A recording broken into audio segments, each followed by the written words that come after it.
ଆଜି ପରୀକ୍ଷିତ ଯୋଡ଼ାବସ୍ଥାରେ କହୁଛନ୍ତି ସୁଖଦେବ ଗୋସ୍ୱାମୀ ଆଗରେ ହେ ମହାଭାଗ हे गुरुदेव मते सूर्य वंशर कहानी टिके श्रवण कर मते बोल आनंद हरिव ये सूर्य वंशर कहानी हला अंश मानकर पुत्र हेले दिलीप दिलीपकर पुत्र हेले रघु रघुकर पुत्र हेले अज अजंकर पुत्र हेले दशरथ दशरथकर पुत्र हेले राम। सर्वप्रथमे बुझीबा आम मनरे गोटे विराट प्रश्नवाची आसे भागवत गोटे कथा कहउछंती रामचरित मानस गोटे कथा कहउछंती। भागवत कहले रामचंद्र 14 वर्ष नुहे 12 वर्ष वनवास कले रामचरित मानस कहले 14 वर्ष वनवास कले। भागवत कहले रामचंद्र दशरथकर पुत्र नुह पुणी सही भागवत एकादश स्कंद रे कहा गला दशरथकर पुत्र हेले राम। आमे कोउटा को ग्रहण करिबा बोल आनंद एकवा हरि बोल। तेणु प्रथमे बुझीबा ए जो रामचंद्र को जन्मर मूल रहस्य घटना ना लुमपाद नामक जने ऋषि थिले। कथाटी को मां माने भल भाग श्रवण कर अनमनस्कर प्रसंग बुझी पारिबे। लुमपाद जो राजा थे तांको राज्य को 12 वर्ष पर्यंत अनावृष्टि हला। कहीं हला ना ये राजा प्रत्येक दिन ब्राह्मण मानक गोदान करुथांती। एक दिन कथा जड़े ब्राह्मण को से गोदान करिथांती हठात से गो मात्र से ब्राह्मण पाखर कौन प्रकार खसी आसिक जो गुठ थिला राजा से गुठरे मिसी गला। ता पर दिन से गो माता को पुणी जड़े अन्य ब्राह्मण को यमपाद ऋषि दान करदेले। जो प्रथम ब्राह्मण पाई से पहुंचले हे महाभाग हे राजा ये गो माता को काली आपण मते दान करथिले तेणु मते फेरंत। द्वितीय जो ब्राह्मण नहीं से कस्मिन देले नहीं जते प्रकार कहले लुमपाद ऋषि कहले देख से तो गोमाता दौना ता बदल में 4टी गोमाता तुमको देवी किंतु ये ब्राह्मण कस्मिन काले राजी हेले नाही। शेषर विरक्ति हो गले लुमपाद ये ब्राह्मण सहित टिके तिरस्कार कले। ये ब्राह्मण अभिशाप देले हे राजा मु आज तुमको अभिशाप दउची तुम राज्य को अनावृष्टि हो इमिति पोक माछी बळे लोक मरिबे बोल आनंद एकवा हरि बोल। लुमपाद राजा विचार करिले किमिति मो राज्य मोर जो प्रजागण भलरे रहिबे।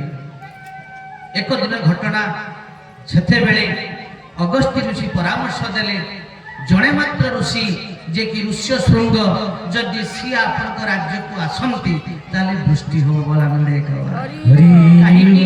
ना से इंद्र को पाखर वर प्राप्त हेतिले जो राज्य को जिबे जते बेले चाहिबे से पुष्टि करि पारिबे। ए जो ऋष्य शृंग ऋषि याको मूलर रहस्य राम को पाखे रहि जाय छी बोला मंदे हरि बोल। ए कथा टिके बुझी गले प्रसंग बुझिबा प्रति आनंद लागिबो। ये ऋष्य शृंग किए यांकर बापा किए यांकर मां किए ना ये ऋष्य शृंगर बापा हेले विभांडक ऋषि। विभांडक ऋषि तपस्या करछन्ति गंडकी नदी पाखरे हठात उर्वशी अप्सरा से पटे जाउछन तांको देखि ए विभांडक ऋषि को मन रे गोटे काम भावना जाता हला। जेष्ठ ये साधारण ऋषि विभांडक नुहंती केतळे कोनोसी नारी रो मुख दर्शन करंती नहीं। तेणु से कौन करिले ना जिमिति उर्वशी को देखिले हठात कहीं मन में काम भावना जाता हो से जेतळे पसी गले स्नान करबा पई गंडकी नदी को ताको रेत स्खलन हे गला। से गंडकी नदी को उटे हरिणटी आसीथिला पानी पीबा पई से पानी पीबा सहित रेत तक से गर्भ को ले गला बोल आनंद एकवा हरि बोल।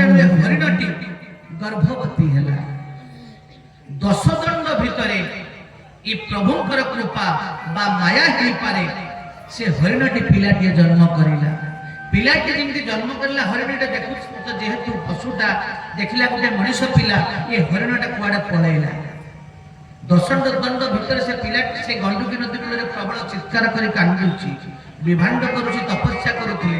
ଯେତେବେଳେ ଫେରିଲେ ହଠାତ୍ ପିଲାଟିକୁ ଦେଖିଲେ, ବିଚାର କଲେ ପିଲାଟିକୁ କିଏ ଛାଡିକି ପଳେଇଲା, କାହାର ଏ ପିଲା? ବିଭାଣ୍ଡକ ଜାଣିନାହାନ୍ତି ପିଲାଟି କାହାର। ଯେତେବେଳେ ଧ୍ୟାନସ୍ଥ ହେଲେ ଜାଣିଲେ ଏ ପିଲାଟି ଅନ୍ୟ କାହାର ନୁହେଁ, ଇଏ ହଉଛି ମୋର ଔରସରୁ ଜାତ ବଲାନନ୍ଦ ଏକବା। ତେଣୁ ବିଭାଣ୍ଡକ ଏ ପିଲାଟିକୁ ନେଇ ତାଙ୍କ ଆଶ୍ରମରେ ରଖିଲେ ଯେହେତୁ ତାଙ୍କର ପୁତ୍ର। କିନ୍ତୁ ଏ ଋଷ୍ୟଶୃଙ୍ଗ ନାମ ଦେଇଥିଲେ ଯେହେତୁ ତାଙ୍କ ମଥାରେ ଗୋଟେ ଶୃଙ୍ଗ ଥିଲା, ସିଂହ ଥିଲା, ହରିଣର ଯେମିତି ଥା, ତେଣୁ ତାର ନାମକରଣ କରିଥିଲେ ଋଷ୍ୟଶୃଙ୍ଗ ବୋଲି। କିନ୍ତୁ କଥା ଥିଲା କୌଣସି ଦିନ ये नारी को दर्शन करना ऋष्यशृंग। नारी कौन गोटे कि प्रकार जाति कौ प्रकार स्वरूप केबे देखी ना। ये पटे हेमपाद राज्य में विराट विपद पड़ी। तेणु अगस्त्य कही ऋष्यशृंग तुम राज्य को आसती ताले तुम राज्य में दृष्टि हम आणब किए? एते बड़ साधु महात्मा बाबाजी तांको राज्य रे जणे बेश्या थिले गणिका जार नाम है जरता।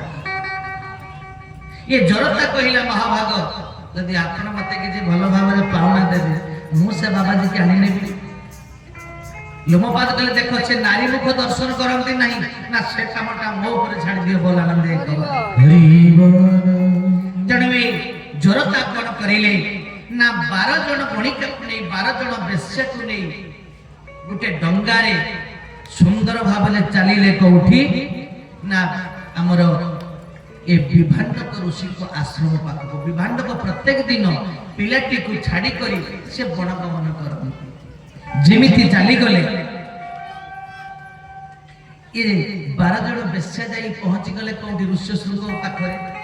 ऋष्यशृंग केबे देखी नांती नारी स्वरूपटा केमिति से देखिले सु विचित्र बाबाजी गुडा। अरे एते बड़ बड़ केश घटना कौन?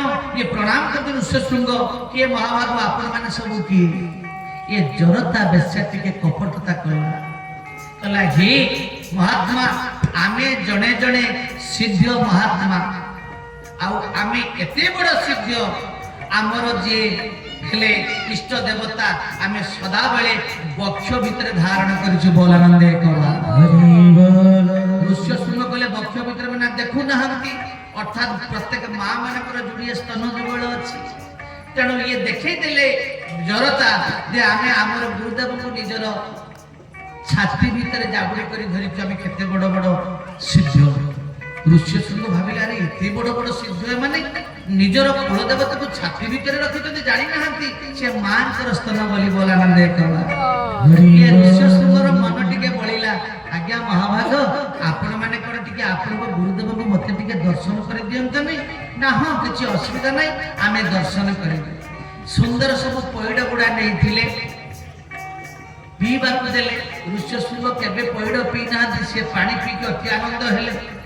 सुंदर सुंदर बासना सब तैल गुडा नैथिले ऋष्यशृंग देह रे बोली हेले से बासना पाई ऋष्यशृंग भोली गले। ताको मन पड़िला जे प्रकृति माने एते बड़ सिद्ध महात्मा ताको गुरुदेव को छाती रे धरि चंदी माने मुटी के दर्शन करिबी बोलानंद एकवा।